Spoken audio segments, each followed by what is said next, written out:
Surgical side பேஷண்ட்க்கு infection வராமல் இருக்கிறதுக்காக pre operative, intra operative, post operative என்னென்ன ப்ரோட்டோகால் ஃபாலோ பண்ணணும் அப்படின்னு நம்ம இப்போது பார்க்க போகிறோம்.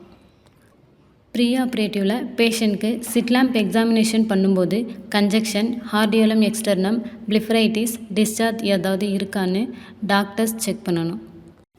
இதில் ஏதாவது இருந்தால் பேஷண்ட்க்கு சர்ஜரி அட்வைஸ் பண்ணாமல் டாபிக்கல் ஆன்டிபயோட்டிக்ஸ் கொடுக்கணும். அப்படி எதுவும் இல்லைன்னா சர்ஜரிக்கு நம்ம என்ன ப்ரொசீஜர் பண்ணணுமோ அதை பண்ணிக்கலாம். ரோப்ளஸ் டெஸ்ட் எப்படி பண்ணணும் அப்படின்னா, பேஷண்ட்டோட மீடியல் கேந்தஸில் ப்ரெஷர் கொடுக்கணும். ப்ரெஷர் கொடுக்கும்போது பங்க்டம் வழியாக பஸ், ஃப்ளூயிடு, மியூக்கஸ் ஏதாவது வருதா அப்படின்னு பார்க்கணும். அந்த மாதிரி ஏதாவது வந்துச்சுன்னா ரோப்ளஸ் பாசிட்டிவ். அப்படி எதுவும் வரலைன்னா பேஷண்ட்டுக்கு ரோப்ளஸ் நெகட்டிவ். ரோப்ளஸ் பாசிட்டிவ் வந்துச்சு அப்படின்னா பேஷண்ட்டை ஆர்பிட் ஒப்பீனியனுக்கு அனுப்பி அதுக்கேற்ற மாதிரி ட்ரீட்மெண்ட் பண்ணணும். அப்படி ரோப்ளஸ் நெகட்டிவ் வந்துடுச்சுன்னா சர்ஜரிக்கு தேவையான இன்வெஸ்டிகேஷன்ஸ் எல்லாம் பேஷண்ட்டுக்கு பண்ணிவிட்டு நம்ம சர்ஜரிக்கு எடுத்துக்கலாம். சிட்லாம்ப் அப்படி இல்லைன்னா பிரைட் டார்ச் வச்சு டாக்டர்ஸ் பேஷண்ட்டோட 2 கண்ணிலையும் ரோப்ளஸ் செக் பண்ணணும். பேஷண்ட் சர்ஜரி பண்ண போகிற அன்னைக்கு ரோப்ளஸ் செக் பண்ணக்கூடாது. பேஷண்ட் அட்மிட் ஆன டைம்லேருந்து ஆன்டிபயோட்டிக் எப்போ கொடுக்கணும். ப்ரீஆப் ஆன்டிபயோட்டிக் எதுக்காக கொடுக்குறோம் அப்படின்னா, கன்ஜங்டிவால் இருக்கிற பாக்டீரியாவை கம்மி பண்ணுறதுக்காக கொடுக்குறோம். இது மூலயமா நம்ம பேஷண்ட்க்கு போஸ்ட் ஆப்பில் எந்த இன்ஃபெக்ஷனும் வராமல் தடுக்கலாம். மதியம் 12 மணிக்கு முன்னாடி பேஷண்ட் அட்மிட் ஆனாங்க அப்படின்னா ஆரோஃப்ளக்ஸ் ஐ ட்ராப், எந்த கண் சர்ஜரியோ அந்த கண்ணில் ஒரு ட்ராப் நைட்டு 10 மணிக்குள்ளே 2 மணி நேரத்துக்கு ஒரு தடவை போட்டிருக்கணும்.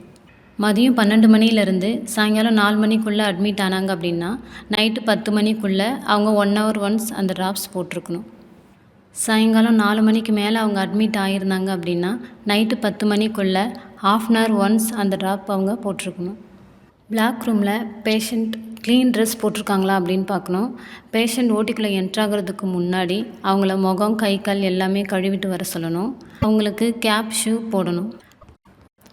பேஷண்ட்டோட கண்ணில் வலி, எரிச்சல் இல்லாமல் இருக்கிறதுக்காக டாபிக்கல் ட்ராப்ஸ் ஆரோகெயின் 0.5% எந்த கண் சர்ஜரியோ அந்த கண்ணில் போடணும். அதே கண்ணில் 5% பீட்டாடின் ட்ராப்ஸ் போடணும். போட்டதுக்கப்புறம் 10% பீட்டாடின் வச்சு ஸ்கின்னை நல்லா க்ளீன் பண்ணணும். பிளாக் பண்ணும்போது எல்லா இன்ஸ்ட்ருமெண்ட்ஸும் ஸ்டெரைலாக இருக்கா அப்படின்னு பார்க்கணும். பின் ஹோல்ஸ் எல்லாம் கரெக்டாக க்ளோஸில் இருக்கா, இண்டிகேட்டர்ஸ்லாம் கரெக்டாக கலர் சேஞ்ச் ஆகிருக்கா அப்படின்னு பார்க்கணும். பிளாக் பண்ணும்போது க்ளவ் கண்டிப்பாக போட்டிருக்கணும். ஆப்ரேட் பண்ணுற ஐயில் ரெட்னஸ், ஸ்வெல்லிங் ஏதாவது இருக்கா அப்படின்னு செக் பண்ணணும். செக் பண்ணதுக்கப்புறம் ஸ்டெரைல் இன்ஸ்ட்ருமெண்ட்ஸ் வச்சு பிளாக் பண்ணணும். டாக்டர்ஸ், நர்சஸ் ஜென்ரலாக என்னென்ன ப்ரிகாஷன்ஸ் எடுக்கணும் அப்படின்னா, அவங்களோட ஓன் ட்ரெஸ் ரிமூவ் பண்ணிவிட்டு ஓடி ட்ரெஸ் போடணும். கேப் போடணும். முடி நல்லா கவர் பண்ணி சைடில், பின்னாடி எதுவும் தெரியாமல் போடணும். மாஸ்க் போட்டிருக்கணும். மாஸ்க் நல்லா மூக்கை கவர் பண்ணி நல்லா டைட்டாக கட்டியிருக்கணும். ஓட்டிக்குள்ளே என்ட்ராகும்போது அவங்க ஓட்டி ஸ்லிப்பர் எப்பயும் காலில் போட்டுகிட்டே இருக்கணும். சர்க்குலேட்டிங் நர்ஸ் ஹேண்ட் ட்ரிப் எப்பப்போ போடணுன்னா, ஸ்டெரைல் இன்ஸ்ட்ருமெண்ட்ஸ் ஏதாவது ஓப்பன் பண்ணுறாங்க, இப்போ லென்ஸ் பாக்ஸ், ஐவி ஃப்ளூயிட் ஏதாவது சேஞ்ச் பண்ணுறாங்க, விஸ்கோ எதனா ஓப்பன் பண்ணுறாங்க அப்படின்னா ஹேண்ட் ட்ரிப் கண்டிப்பாக போடணும். பேஷண்ட்க்கு பேண்டேஜ் போட்டதுக்கப்புறமும் ட்ராப்ஸ் போடுறதுக்கு முன்னாடியும் ஹேண்ட் ட்ரிப் கண்டிப்பாக அவங்க போட்டிருக்கணும். அசிஸ்டிங் நர்ஸ் ஹேண்ட் ட்ரிப் எப்பப்போ போடணும் அப்படின்னா, ஸ்டெரைல் க்ளவ் போட்டதுக்கப்புறம், பேஷண்ட்க்கு ஐஸ் பெக்லம் போட்டதுக்கப்புறம், ஒரு சர்ஜரி முடிஞ்சதுக்கப்புறமும் ஹேண்ட் ட்ரிப் போடணும். ஸ்டெரைல் இன்ஸ்ட்ருமெண்ட் சிஎஸ்எஸ்டியில் அந்த மாதிரி எதுவும் எடுக்கிறாங்க அப்படின்னா அவங்க ஹேண்ட் ட்ரிப் போடணும். ஹேண்ட் வாஷிங் எப்பப்போ பண்ணணும் அப்படின்னா, பேஷண்ட்க்கு கேப், ஷூ கவர் போட்டதுக்கப்புறம், ஸ்ட்ரெச்சர் இல்லை வீல் சேர் பேஷண்ட் ஏதாவது ஹேண்டில் பண்ணுறாங்க அப்படின்னா, கீழே இருந்து வேஸ்ட் மெட்டீரியல் ஏதாவது எடுக்கிறாங்க, இல்லை பிரேக் போயிட்டு வராங்க, இல்லை வாஷ்ரூம் போயிட்டு வராங்க அப்படின்னா எல்லாம் முடிஞ்சதுக்கப்புறமும் ஹேண்ட் வாஷிங் கண்டிப்பாக பண்ணியிருக்கணும். Intra operative protocol. பிளாக் பண்ணதுக்கப்புறம் 5% பீட்டாடின் ட்ராப்ஸ் எந்த ஐ சர்ஜரியோ அந்த ஐக்கு போட்டுட்டு 10% பீட்டாடின் வச்சு ஸ்கின்னை நல்லா க்ளீன் பண்ணணும். க்ளீன் பண்ணும்போது அந்த காட்டன் கேப்லையும் மாஸ்க்லையும் டச் பண்ணாமல் தான் க்ளீன் பண்ணணும். பின்னுக்குள்ளேருந்து ஸ்டெரைல் இன்ஸ்ட்ருமெண்ட்ஸ் எடுக்கிறோம் அப்படின்னா எடுத்ததுக்கப்புறம் பின்னை உடனே க்ளோஸ் பண்ணணும். ஓடி டோர் எப்பயும் க்ளோஸில் தான் இருக்கணும். பேண்டேஜ் போடுறதுக்கு முன்னாடி 5% பீட்டாடின் ட்ராப்ஸ் சர்ஜரி பண்ண கண்ணில் போடணும். Circulating நர்ஸோட role. ஓட்டிக்குள்ளே என்ட்ராகிறதுக்கு முன்னாடி ஹேண்ட் வாஷிங் பண்ணணும். ஓட்டிக்குள்ளே என்ட்ரானதுக்கு அப்புறம் ஏசி கரெக்டாக ஒர்க் ஆகுதா, ஆனில் இருக்கா என்னென்னு அவங்க செக் பண்ணணும். அசிஸ்டிங் ட்ராலியை ஆரோ வாட்டர் வச்சு மேலேயும் கீழேயும் நல்லா க்ளீன் பண்ணணும்.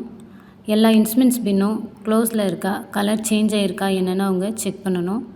பேஷண்ட்டை படுக்க வச்சதுக்கப்புறம் பேஷண்ட் மேலே ஒரு பெட்ஷீட் போடணும். அந்த க்ரீன் கலர் லைன் கால் பக்கம் தெரிகிற மாதிரி தான் போடணும். டாக்டர்ஸ் நர்சஸோட ரோல் என்ன அப்படின்னா, ஓடிக்குள்ளே அவங்க என்ட்ரானதும் இன்ஸ்ட்ருமெண்ட்ஸ் பின்னெல்லாம் செக் பண்ணணும்.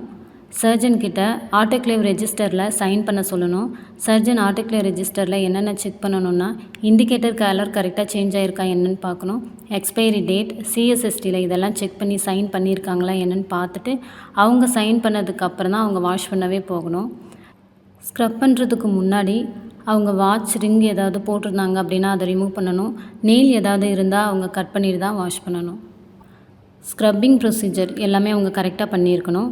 டைம் ஆகிடுச்சு அப்படின்னு ரொம்ப ஃபாஸ்ட்டாக அந்த மாதிரி வாஷ் பண்ணிவிட்டு போகாமல், எந்த ஸ்டெப்பையும் ஸ்கிப் பண்ணாமல் கரெக்டாக எல்லா ப்ரொசீஜரையும் ஃபாலோ பண்ணி வாஷ் பண்ணிவிட்டு அவங்க போகணும். ஸ்க்ரப் பண்ணி முடித்ததுக்கப்புறம் ஸ்டெரைல் கோட், க்ளவ் ப்ரொசீஜர் படி அவங்க போட்டிருக்கணும். ஒருவேளை க்ளவ் எங்கேயாவது அன்ஸ்டெரைல் ஏரியாவில் டச் ஆகிடுச்சு அப்படின்னா அந்த க்ளவே நம்ம ஹேண்டர் போட்டு அந்த மாதிரி எதுவும் யூஸ் பண்ணாமல் அந்த க்ளவை உடனே டிஸ்போஸ் பண்ணிவிட்டு மறுபடியும் புது க்ளவ் அவங்க போடணும். அசிஸ்டிங் சிஸ்டர் கேஷீட் வெரிஃபை பண்ணதுக்கப்புறம் எந்த ஐ சர்ஜரியோ அந்த ஐயில் ட்ரேப் பண்ணணும். ட்ரேப் பண்ணதுக்கப்புறம் ஸ்பெக்லம் போடணும். ஐலேஷஸ் எதுவும் தெரியாமல் நல்லா ஐலேஷஸ் உள்ளே மறைச்சி அந்த மாதிரி தான் ஸ்பெக்லம் போடணும். ஸ்பெக்லம் போட்டதுக்கப்புறம் ஹேண்ட் ரப் கண்டிப்பாக யூஸ் பண்ணணும். ட்ரைனேஜ் பேக் சைடு ஒரு வைப்பர் வச்சு 5 ml சலைன் எடுத்து அந்த கண்ணை நல்லா வாஷ் பண்ணணும். 5 கேஸ்க்கு ஒரு தடவை க்ளவ் கண்டிப்பாக சேஞ்ச் பண்ணியிருக்கணும். அசிஸ்டிங் நர்ஸ் டாக்டரோட க்ளவ், இன்ஸ்ட்ருமெண்ட்ஸோட டிப் எதுவும் டச் பண்ணாமல் அசிஸ்ட் பண்ணணும். அசிஸ்டிங் ட்ராலியில் எந்த பேஷண்ட்டுக்கு சர்ஜரி பண்ணிகிட்ருக்காங்களோ அந்த பேஷண்ட்டுக்கு யூஸ் பண்ணுற செட்டை தவிர வேறு எந்த செட்டும் எக்ஸ்ட்ரா வச்சுருக்கக்கூடாது. ஒரு சர்ஜரி முடிஞ்சதுக்கப்புறமும் ஹேண்ட் ரப் கண்டிப்பாக போடணும். சர்ஜரி முடிஞ்சதுக்கப்புறம் இன்ட்ரா கேமரல் மாக்சிஃப்ளாக்சசின் கண்டிப்பாக கொடுக்கணும். ஒருவேளை மறுபடியும் ஏசி எதுவும் ஃபார்ம் பண்ணுறாங்க அப்படின்னா இன்னொரு தடவை நம்ம மாக்ஸி கொடுக்கணும். ரீசர்ஜரி பேஷண்ட் பண்ண போகிறோம் அப்படின்னா 5% பீட்டாடின் ட்ராப்ஸ் எந்த ஐ பிளாக் பண்ணாங்களோ அந்த ஐயில் சர்க்குலேட்டிங் நர்ஸ் விட்டு போட சொல்லணும். 10% பீட்டாடின் வச்சு அந்த ஸ்கின்னை நல்லா அசிஸ்டிங் நர்ஸ் தான் க்ளீன் பண்ணணும். போஸ்ட் ஆப்ரேட்டிவ் கேர், பேஷண்ட் வச்சுருக்க மெடிசன் கிட்டில் மெடிசன் எல்லாம் இருக்கா என்னன்னு பார்க்கணும். அதில் எக்ஸ்பைரி டேட் எல்லாம் கரெக்டாக இருக்கா என்னன்னு செக் பண்ணணும். பேஷண்ட்க்கும் பேஷண்ட்டோட அட்டெண்டருக்கும் ட்ராப்ஸ் எப்படி போடணும் அப்படின்னு சொல்லணும். சர்ஜரி முடிஞ்சதுக்கப்புறம் 4 மணி நேரம் கழித்து பேண்டேஜ் ஓப்பன் பண்ணணும். அது எப்படி ஓப்பன் பண்ணணுன்னா, இடது கட்டை விரலால் பேடை பிடிச்சிட்டு வலது கட்டை விரலால் அந்த முடிச்சை ஸ்லோவாக கழட்டணும். ஐ ஷீல்டு எடுக்கும்போது அதோட முனையை பிடிச்சி தான் நம்ம பொறுமையாக எடுக்கணும். பேண்டேஜ், ஐ ஷீல்டு இதெல்லாம் ரிமூவ் பண்ணிவிட்டு பேஷண்ட்டுக்கு கருப்பு கண்ணாடி போட சொல்லி கொடுக்கணும். சொட்டு மருந்து போடுறதுக்கு முன்னாடி கையை நல்லா சோப் போட்டு வாஷ் பண்ணிவிட்டு போட சொல்லணும். சர்ஜரி பண்ண கண்ணை தினமும் சுடுதண்ணியில் காட்டன் நனைச்சி நல்லா க்ளீன் பண்ண சொல்லணும். சர்ஜரி பண்ண அன்னைக்கு டெக்ஸா ஐ ட்ராப் 5 மணிக்கு, 7 மணிக்கு, 9 மணிக்கு ஒரு தடவை போட சொல்லணும். ஆரோஃப்ளாக்ஸ் ஐ ட்ராப் 1 மணிலேருந்து 10 மணி வரைக்கும் 1 hour ஒன்ஸ் பேஷண்ட்டை போட சொல்லணும்.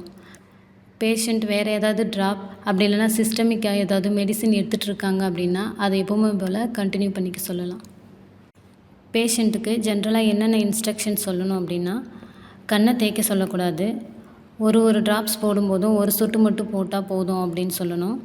இப்போ 2 ட்ராப் யூஸ் பண்ணுறாங்க அப்படின்னா ஒரு ட்ராப்க்கு அப்புறம் 5 நிமிஷம் கேப் கழிச்சிட்டு மறுபடியும் இன்னொரு ட்ராப் அவங்கள போட சொல்லலாம்.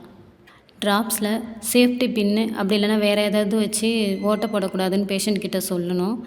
அந்த மூடியை நல்லா டைட் பண்ணிவிட்டு திறந்தாலே அதில் ஹோல் இருக்குன்ட்டு பேஷண்ட்கிட்ட நம்ம சொல்லணும். அவங்களுக்கு கொடுத்துருக்க கண்ணாடியை சேஃப்டிக்காக 1 month வரைக்கும் யூஸ் பண்ணணும் அப்படின்னு சொல்லணும். குழந்தைங்க எடுக்கிற மாதிரி கிட்ட ட்ராப்ஸ் எதுவும் வைக்கக்கூடாது. ட்ராப்ஸை க்ளீனான இடத்துல தான் வைக்கணும்.